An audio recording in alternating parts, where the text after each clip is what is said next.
ओम नमः शिवाय। नमस्कार दोस्तों, भोलेनाथ माता पार्वती की कृपा सभी भक्तों पर बनी रहे। आज मैं आप सबके साथ शेयर करूंगी फ्रेंड्स सावन सोमवार व्रत की कथा। अगर आप सोमवार व्रत कथा सुनना चाहते हैं तो हमारे चैनल जी व्रत पर्व त्योहार को अभी सब्सक्राइब करें। आज हम सुनेंगे सोमवार की व्रत कथा। प्राचीन काल की बात है। एक गांव में एक साहूकार रहता था। साहूकार बहुत अमीर था लेकिन उसकी कोई संतान नहीं थी। साहूकार अपने संतान को लेकर हमेशा चिंतित रहता था। साहूकार भगवान शिव को प्रसन्न करने के लिए सोमवार का व्रत रखता था और व्रत के दौरान भगवान शिव पार्वती की पूजा करता और शाम को शिवलिंग पर दीपक जलाता था। साहूकार की पूजा अर्चना को देखकर एक दिन माता पार्वती ने भगवान शिव से कहा कि हे प्रभु, ये साहूकार आपका परम भक्त है,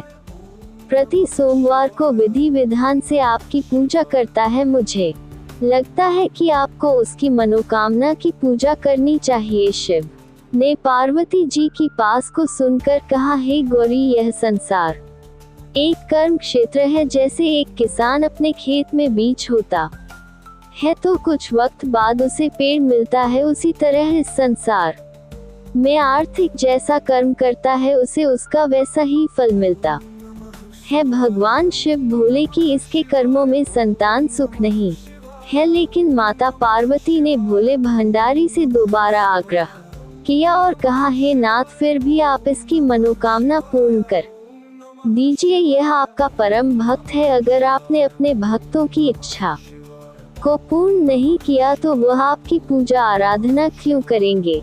माता पार्वती के इतना आग्रह करने पर भगवान शिव अपनी कहा, ये साहूकार बहुत धनवान है और इसके कोई पुत्र नहीं है, इसलिए यह सदैव चिंतित रहता है, लेकिन इसके भाग्य में संतान योग ही नहीं है। लेकिन तुम्हारे आग्रह करने पर मैं इसे पुत्र प्राप्ति का वरदान तो दे देता हूँ, लेकिन इसका जो पुत्र होगा वह 12 सालों तक ही जीवित रहेगा। फिर रात्रि जी ने साहूकार को स्वप्न में दर्शन दिए और कहा कि उसको जल्द ही पुत्र रत्न की प्राप्ति होगी, लेकिन उसका पुत्र दीर्घायु नहीं रहेगा बल्कि वर्ष तक ही सीमित रही। सुनकर साहूकार तो प्रसन्न हुआ और साहूकार ने इस बात को सुनकर पूजा अर्चना जारी छींटी और कुछ दिनों बाद तालुकदार की पत्नी गर्भवती हो गई और उसने एक सुंदर बालक को जन्म दिया।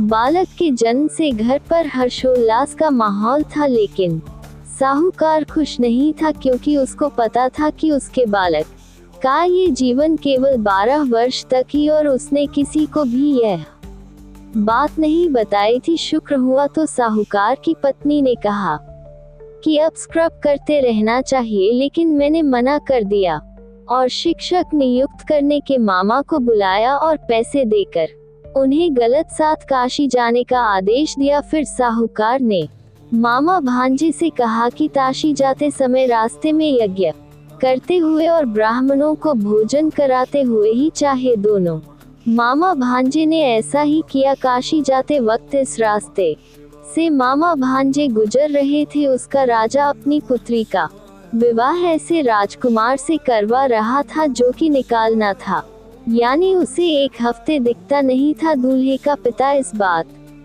से चिंतित था कि अगर दुल्हन पक्ष को ये पता चल गया कि दूल्हा बना है तो राजकुमारी विवाह के लिए मना कर देगी, इसलिए उसने शख्स साहूकार के पुत्र को देखा तो उसने सोचा कि मैं अपने बालक के स्थान पर तोरण के वक्त इस बालक को बिठा दूंगा और दुल्हन के पक्ष वालों को पता भी नहीं चलेगा।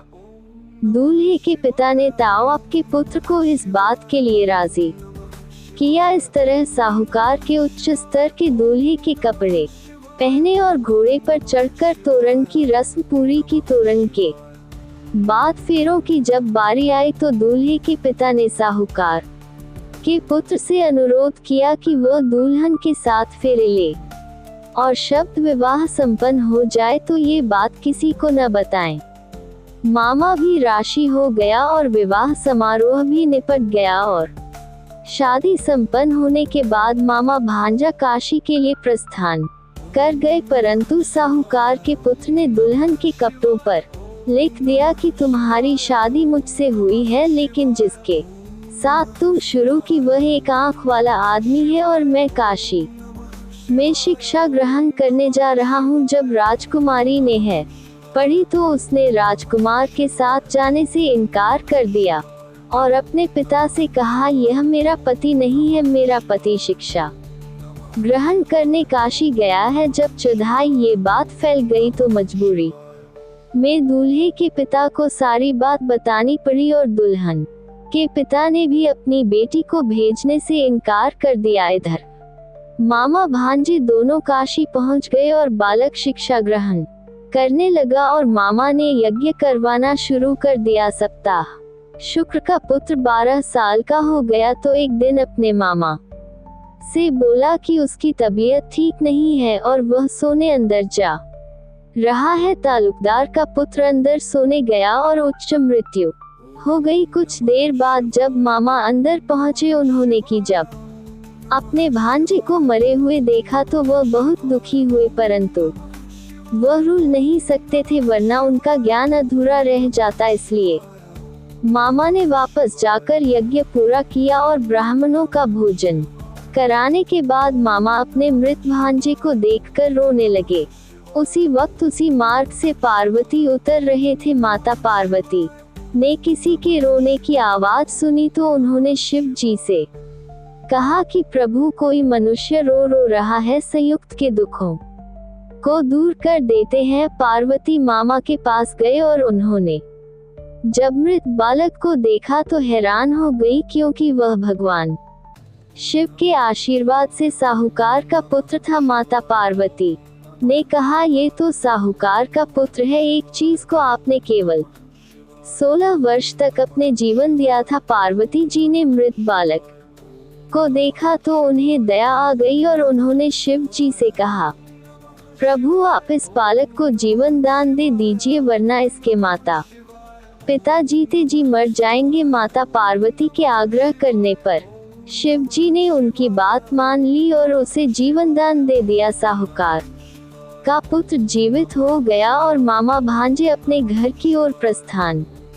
के लिए चल दिए। रास्ते में साहूकार का पुत्र उद्देश्य शहर से उतरा जहां उसका विवाह हुआ था। दुल्हन के पिता ने बालक को पहचान लिया और मामा भांजाओं को लेकर अपने महल आकर दुल्हन के पिता ने एक समारोह किया और अपनी पुत्री को साहूकार के साथ दिया कि जब साहूकार का बालक अपने घर पहुंचा तो उसके माता पिता छत पर बैठे थे और सोच रहे थे कि अगर उनका पुत्र सही सलामत वापस नहीं लौटा तो वे दोनों भी किसी छत से कूदकर अपनी जान दे देंगे। पर उसी समय उसके मामा वहां आ गए और उन्होंने बताया कि उनका पुत्र जीवित है और विवाह करके वापस लौटा है। तालुकदार ने अपने बालों को जीवित देखा तो खुशी से उसका स्वागत किया और साहूकार का पूरा परिवार खुशी खुशी अपना जीवन बिताने लगा। जैसे भोलेनाथ ने इस परिवार पर कृपा करी, ऐसी कृपा सफर करना। तो दोस्तों, कैसी लगी आपको ऐसी और कथाओं के लिए हमारे चैनल जी व्रत पर्व त्योहार चैनल को सब्सक्राइब करें और कमेंट करना न भूलें। धन्यवाद।